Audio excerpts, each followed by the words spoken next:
नमस्कार, हाम्रो युट्युब च्यानलमा तपाईहरुलाई हार्दिक स्वागत छ। आजको भिडियोमा हामी नेपाल सुनचाँदी व्यवसायी महासंघले तय गरेको दैनिक सुनचाँदी दरको बारेमा जानकारी दिन गइरहेका छौं।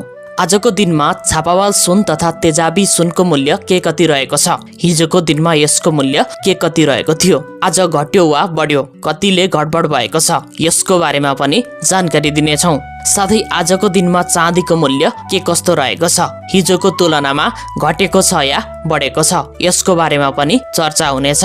नेपालमा विभिन्न चाडपर्वहरू दशैं, तिहार, छठ, तीज साथै विवाह, व्रतबन्ध, जन्मदिन लगायतका कार्यक्रममा सुनचाँदीको बिक्री वितरण हुने गरेको छ।